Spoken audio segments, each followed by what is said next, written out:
When Ford's compact Fox platform first burst onto the scene in 1979, it caused quite a stir. Rising from the ashes of the abysmal Mustang II platform, the Fox body offered a beacon of hope. Designed with a heavy European styling influence, the Fox chassis was designed to bring some of the grunt back to the Mustang that it lost in the years prior, while also improving its handling and even shaving off 100 pounds more than the Mustang II. But in a rapidly changing automotive landscape in the late 70s and early 80s, the Fox body and the Fox chassis was designed to be flexible in terms of the power plants it could accommodate and their application. From economy cars to the first SVT Cobra Mustang, this chassis could do it all. But arguably, one of the coolest cars ever built on the Fox chassis wasn't even a Mustang at all. It was the Lincoln Continental Mark VII.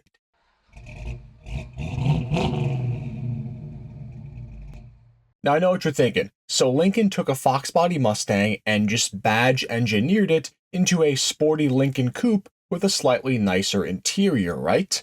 Nope, not really. See, the Lincoln Mark VII was actually one of the most technologically advanced cars that you could buy from an American manufacturer in the 1980s. And it was a true symbol of domestic luxury, which it had to be because the Lincoln Mark VII was designed to be the American competitor to the BMW 633 and 635 CSIs, as well as the Mercedes 500 SEC coupes. The age of Americans just buying domestic luxury cars as a status symbol were over. The Europeans were making their presence known, and Ford knew they had to do something about it. Thus enter the Lincoln Mark VII. The Lincoln Mark VII shared the longer Fox layout wheelbase of its four-door brother, the Lincoln Continental, which made it overall 8 inches longer than a comparable Fox body Mustang, giving it the extra legroom and space it needed to move up a class of car. Ford officially launched the Lincoln Continental Mark VII in 1984, and it came with a bunch of awesome luxury goodies, including a rad 80s style full digital instrument cluster, power seats, heated mirrors, auto-dimming headlights, and even self-leveling air suspension. I know, that sounds like a modern German car, not a 1980s Lincoln, but that was all part of the plan. Ford thought that if they loaded up the car with pretty much everything that they could throw at it, that would help the appeal of the Lincoln versus the European competition. The interior was designed to be about as plush and comfortable as a coupe could have been, with the loungy leather or velour seats accompanied by what was a spacious interior, if you were in the front seats at least. At launch with the Lincoln Continental Mark VII, there were 2 engine options available, the first of which was the Ford 302 V8, which for the first couple years of the Mark VII was using the CFI injection system, which is pretty much universally regarded as trash. Nobody likes them, and they weren't very efficient, nor were they reliable.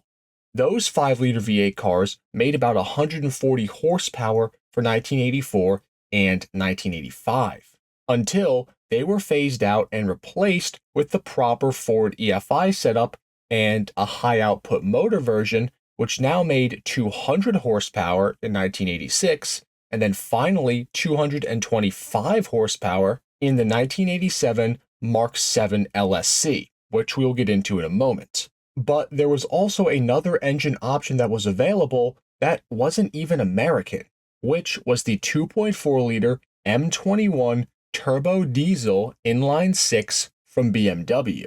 Yes, the American-built Mark VII wanted to cover all of its potential bases against the popular diesel Mercedes cars, which even meant offering a BMW turbo diesel under the hood. This engine made 115 horsepower and 155 foot-pounds of torque and would have been found in the comparable BMW 524 TD, although only a very small percentage of Mark VII buyers opted for the turbo diesel power plants, probably because if they were buying the American competitor to these European luxury cars, they still wanted the classic American V8 under the hood. In all the main production versions of the Lincoln Mark VII, the only transmission that was available was a Ford AOD automatic, which had a fourth gear overdrive for improved fuel economy. Four-wheel disc brakes were also standard, unlike on the Fox body Mustang, which had drum brakes in the rear still. Now, with the Lincoln Mark VII, there were a few versions of the car that we need to break down. On the mainly luxury-focused side, we had the Bill Blass edition and the Versace edition cars. These were your equivalent of a comfort and vanity package on an already comfortable car. The Bill Blass cars came equipped with specialty pillow-style seats, new badges, plenty of fake wood trim, and a variety of other little appearance modifications to set it apart. These cars also had an even comfier ride thanks to some air suspension tweaks. The Versace edition cars were a similar song and dance as well. The other trim level for the Mark VII that everybody talks about was the LSC, with the LSC Mark VII being the one that was aimed to take a jab at the Europeans' sportier luxury coupes. The LSCs ditched a lot of the fake flash and fake opulence that was imperative for the designer cars and replaced it with a more hard-edged feel that still maintained some level of luxury. Gone was that new digital gauge cluster, and what went in was an old-school tachometer. The Lincoln hood ornament was now gone. The badging was toned down, and everything just got a more sporty and aggressive look. Particularly on the LSC and the LSC Special Edition trim cars that came in black. These cars truly do have such a crazy road presence, and they would make the perfect car for a movie villain. And by 1987, the LSCs also got a horsepower bump to 225 horsepower and 285 foot-pounds of torque, making them the fastest version yet. 0 to 60 for the LSC cars would happen in 9 seconds, and the quarter mile was done in just 15 seconds, thanks to their more properly geared 327 rear end.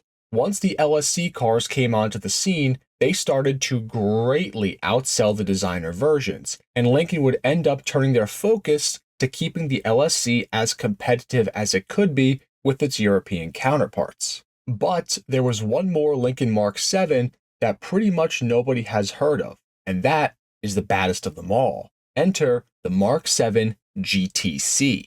Now, the Mark VII GTC itself was not an official factory model. Rather, it was similar to a period Saleen Mustang, where they would go ahead and take the car and turn it into their own creation. The GTCs were created by a company called Cars and Concepts to create the upper echelon of Mark VII performance. With the Mark VII LSC being a competitor to the 635 CSI, consider the GTCs to be the competitor to the BMW M6 or to an AMG Mercedes, just a tier above. The Mark VII GTCs would only come in a monochrome paint scheme of either black on black or white on white. The GTCs would also feature their own ground effects kit that extended the body lines down in a more aggressive manner. These cars could also get upgrades of special components courtesy of Roush, with upgraded shocks and sway bars and even more performance-oriented brakes. Most of the GTC cars were equipped with the 5-liter V8, but there were a very select few that came optioned with a Roush-built 351 cubic inch Ford V8, or 5.8 liters, that would have been considerably more powerful and could have been paired with either the regular AOD transmission or a T5 5-speed manual. These really were the cream of the crop Mark VIIs, but their price was what kept them from reaching the masses, and in total, just a handful were produced. In terms of price, the Mark VII GTC cars started at around $38,000 or so, and could go up to about $50,000 with the 5.8-liter engine option, which made them deep into European car price territory, while the regular Mark VII LSC started at just $25,500, which made it around half the cost of a comparable Mercedes 500 SEC. And sure, while the Lincoln itself wasn't as good as the Mercedes, was the Mercedes back then really worth double the price to the average customer? Chances are probably not. In total, just about 200,000 Lincoln Mark VIIs were built from 1984 until it was phased out for the Mark VIII in 1993, which stinks because the Mark VII was easily one of the baddest looking Lincolns ever, and to be honest, it looks a lot better than the Mark VIII. Thankfully for us though, one quick glance on Craigslist will show that these cars haven't really crept up all that far in price yet, with pristine examples still trading for under their initial MSRP. And in a lot of cases, decent examples are still less than 10 grand, which makes these an affordable way to experience what an American businessman did in the 1980s. And let me know your thoughts on the Lincoln Mark VII below. Do you love it? Do you hate it? Do you have any stories with them? If so, drop it down below. We'd love to hear it. But thank you all for watching another episode of our Rare Cars documentary series. If you enjoyed this video, we would greatly appreciate it if you could drop a like and also share this video with other enthusiasts. Also, please make sure that you are subscribed to the Rare Cars YouTube channel and smash that notification bell for more documentary style videos just like this on the world's most interesting cars. Until next time, enthusiasts.